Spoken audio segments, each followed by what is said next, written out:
Are you bored? Is your life a grey, lifeless exercise in monotony? Are you that one kid in class that no one knows how to approach and has given up on trying to make a connection with?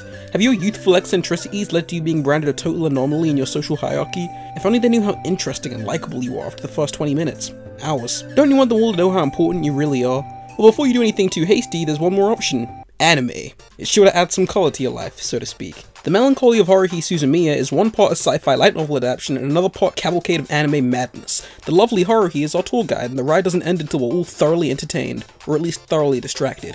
In a fit of unbridled self-indulgence, Haruhi does what she can to stubbornly hold on to the notion that she is the most important person in the universe, blissfully unaware of the fact that she is indeed the most important person in the universe. And it's up to her ragtag crew of satirical subordinates to keep it that way, because God forbid she actually reflects on her behaviour and unravels reality as we know it. One of the most important distinctions that makes Haruhi such an excellent anime is that even when the series is launching headfirst into the world of parody and satire, it never feels hokey or cheap in doing so, which is in part due to Kyoto Animation's incredible attention to detail, as well as the writer's expert understanding of the material they're working with. When the show does a mystery, it's legitimately engaging and well constructed. When the show does a space opera, it successfully captures that epic retro vibe that made the classics classic. And when the show does a beach episode, you better believe it's the hottest thing this side of High School of the Dead. Good! He's saying all the right things! Every trope Haruhi throws itself at, it does so with an uncanny level of prowess and devotion, and that's not an easy thing to achieve. The writers know how to present such storied and cliched scenarios as interesting because they understand what made those types of stories work in the first place. Yet through it all, the show always manages to remain self-aware. It never forgets what it is, but it also somehow exists outside of the limitations of its format. It's like the show is just wearing various themed masks, and no matter what mask it's wearing, it looks damn good in it. It's very similar to Lucky Star in that sense. In fact, I almost consider them two halves of the same coin. Whereas one show is all about celebrating modern anime culture, the other one is about exploring and analysing it at its core. And yes, this poster is really cool, but you can't have it. It's mine. This same creative philosophy applies to the show's colourful cast, all of whom are conceived from familiar templates but presented through an entirely different lens. For example, think about a legendary iconic character like Rei Ayanami from Evangelion, whose detached personality and cold, distant demeanour made her impossible for the others to communicate with. You could say her attitude and behaviour were rather alien, despite the fact she actually had a wealth of emotional depth hidden underneath her deadpan expression and a burning desire to be recognised as an individual. Well, what if we scratched that whole last part and made her a girl that's impossible to communicate with because she's literally an alien? Pretty clever, right? This is the train of thought that I imagine went into conceptualizing these characters, and leads to some incredibly refreshing takes on what otherwise would have been a fairly archetypal cast. Is Mikuru really just a helpless, sexy plaything completely at Haruhi's mercy, or is she in fact the gatekeeper of information? Is Koizumi really a sinister, passive-aggressive transfer student, or is the show just using sneaky rhetoric to pull our leg? The series masterfully utilizes meta as a shorthand to inform its setup, without ever losing its individuality or flavor in the process. As for Kyon, Kyon's just tired. You see, right at the start of the series, Kyon has already made peace with the natural mundanity of life. In fact, he's fine with it. He's just about gone to the age where he doesn't quite see the fun in prosthetic humanoids, haunted mansions, and CG beetles. He's definitely a character I can understand more with time, but probably because I'm in the same boat. The novelty of anime fluff's kind of worn off with time and experience. The thing that makes him unique and subversive when compared to other protagonists in similar shows is that Kyon doesn't find this fun. He thinks it's trite and predictable, and openly makes fun of the show in such a way that he's almost breaking the fourth wall. His only comforting thought is maybe he'll see Mikuru in some sexy poses. Other than that, it's all a headache. It's like the universe had conspired to not allow him to grow up and let this stuff go. The truly impressive thing about these characters to me is that their value is by no means diminished through their use of parody. At the end of the day, Mikuru's still a sexy moe blob, Koizumi's still a charming and charismatic transfer student, it's still cool as hell watching schoolgirls fight to the death in an alternate dimension. These characters manage to stand out as likeable and memorable individuals in their own right, but by building on their respective tropes in such creative and refreshing ways, they also manage to remind us what made those tropes so popular for so long, and that is the true power of meta. Now that's not to say this show's characters don't occasionally break away from the meta text to explore a more human side of their personalities. I mean, humanity is at the heart of this series. After all, if there is one thing that defines Haruhi Suzumiya, it isn't her enthusiasm or her pride or her attitude, it's her melancholy. When Haruhi isn't distracting herself with the hijinks of the SOS Brigade, she has nowhere to look but inside, where insecurity and self-doubt await her. That dull ache that comes with realizing that everyone on the planet is equally unspecial is a feeling that she can't run away from. In one of the most genius displays of irony the anime has to offer, Haruhi's conflict sprouts from the crushing realization that the Earth doesn't revolve around her, even though it totally does. Despite her eccentric behavior and apparent insanity, Haruhi is actually much more grounded and rational than she wishes she was. She really doesn't believe in aliens, time travelers, and espers. She really doesn't believe she's God's gift. That flame of youthful wonder and fascination is slowly going out, leaving her an empty and unfulfilled adolescent. And this feeling is what pushes her into this world of fantasy and escapism. This is inherently relatable to a huge portion of the audience because this seems to be how most people get into anime, because they're kind of bored and lonely. What Haruhi fails to realize, however, is that this escapist fantasy is not the thing that'll fill the hole in her life. What she really needs more than anything is people. Someone to pay attention to her, someone to accept her, someone to believe in her. All of which are things that she gets from Kyon. Because unlike the others, when Kyon looks at Haruhi, he doesn't see an anomaly, or the next step in human evolution, or freaking Jesus. He sees a girl. A loud, boisterous, kind of obnoxious girl, but also proud and driven, not just for herself but for the people around her, endlessly creative and fiercely competitive, somehow extremely confident and yet completely lacking in confidence. But most significantly, what Kyon and the audience come to realize is that Haruhi doesn't need adventure and excitement. She needs communication. She needs someone to look at her and value her, someone to notice when she changes her hair every day, and if it has to be him, so be it. So now we know what Kyon offers Haruhi, but what exactly does Haruhi offer Kyon?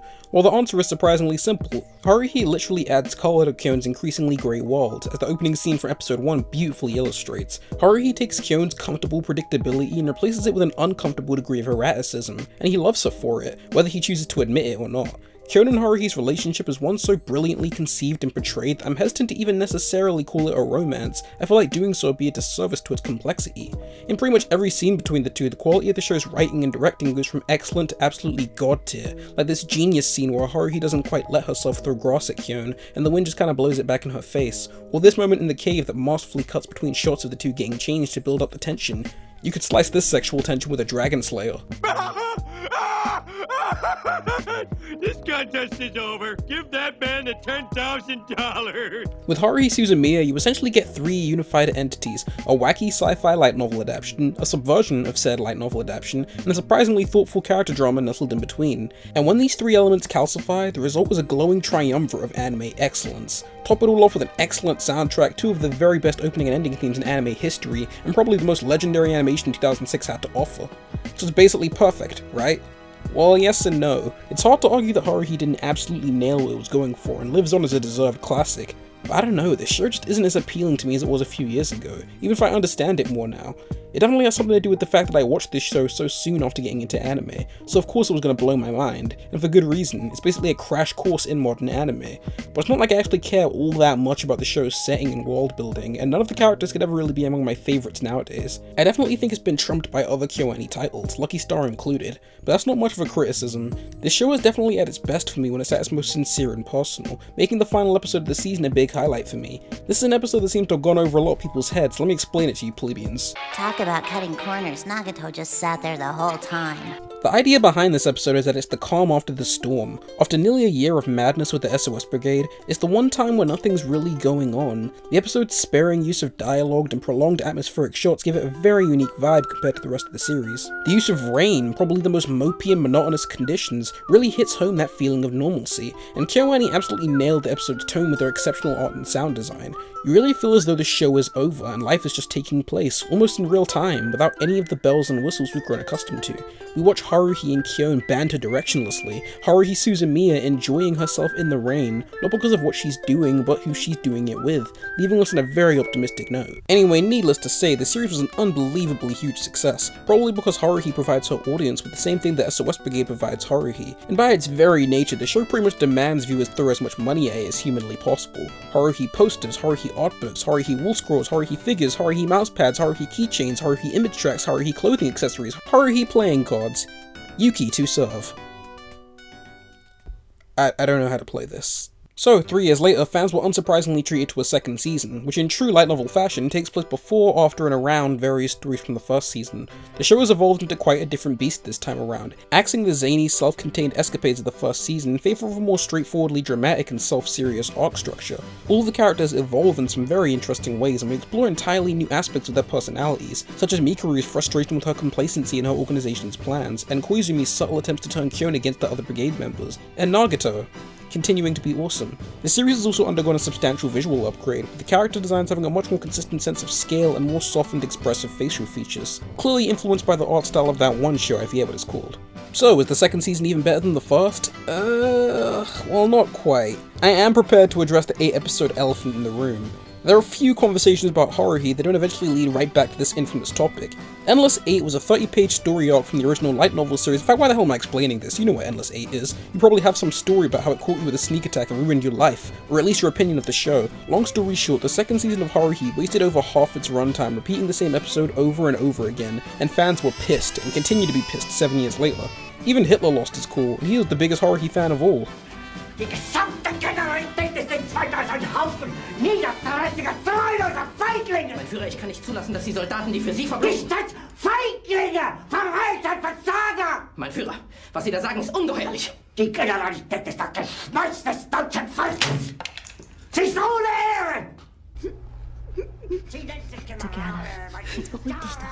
Now, I'm not going to say that Hitler doesn't have some valid criticisms, but my experience with Endless 8 was a little different from most. You see, I was marathoning the entire series with my brother and cousin one night sometime in late 2013, and when we got to the first part of the arc, it was actually my very favourite episode. It was a bunch of characters that I'd grown fond of, just having a great time during the summer. It was awesome. And as the night went on and the episode simply refused to end, that fun went from confusion to surreality to absolute hilarity. Our minds were thoroughly blown and we couldn't even tell if what we were seeing was real anymore. We started mouthing the dialogue since we pretty much memorized the script after about 4 repeats, and made the deal that nobody slept until we escaped this nightmare. The episodes get increasingly psychologically taxing, and the excellent use of symbolism and imagery really ramps up that feeling of repetition and confinement the viewer shares with the characters. Needless to say, none of us made it for the whole night, but that definitely stands as one of my most memorable anime viewing experiences ever, and I think it's something that everyone should experience at least once. I'd be lying if I said I hated Endless 8. It was a unique experience that you certainly won't find anywhere else, and I always admire a show that's willing to take the kind of big risks that could potentially scare away its audience.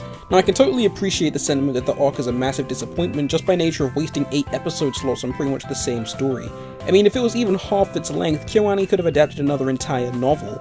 You may or may not know that the Endless 8's existence was actually a result of a last-minute decision to adapt the disappearance of Haruhi Suzumiya novel into a movie to ensure it had the necessary tone shift and supercharged production values it needed. And considering the movie ended up being one of the very longest animated films ever made, as well as a masterpiece, the two pretty much cancel each other out, so everyone should be happy. Relative to Season 2 as a whole, I don't find myself bearing all that much ill will against it. In fact, now that I think about it, all 3 of my favourite episodes of the series come from the second season, so I'm pretty happy. Now you may be thinking, Subsonic, you're clearly afflicted with some acute form of Stockholm Syndrome, and to that I say, fight me. So, what is this show's message? Underneath the many layers of subtext, misdirects, and metatextual merriment, what is this series really trying to say? Well, different people will give different answers, but to me, if there is one lesson to take away from this series, it's that there is beauty in normalcy. Sometimes a rainy day sat by the windowsill can be a fitting series finale. Sometimes doing homework with your friends can be the most fulfilling part of summer vacation. As awesome and adventurous as murder mysteries and CG crickets can be, maybe relationships can be an adventure in their own right. We all have moments of self-doubt, we all have limitations, but maybe accepting those limitations is the first step to truly being happy with ourselves, and by having the strength to let other people in, we can finally start to see the world as beautiful. What the hell am I talking about? Anyway, Haruhi holds up. In fact, it more than holds up, it's fantastic, and something every anime fan, horribly depressed or otherwise, owes it to themselves to experience. Next up on the list, Code Geass.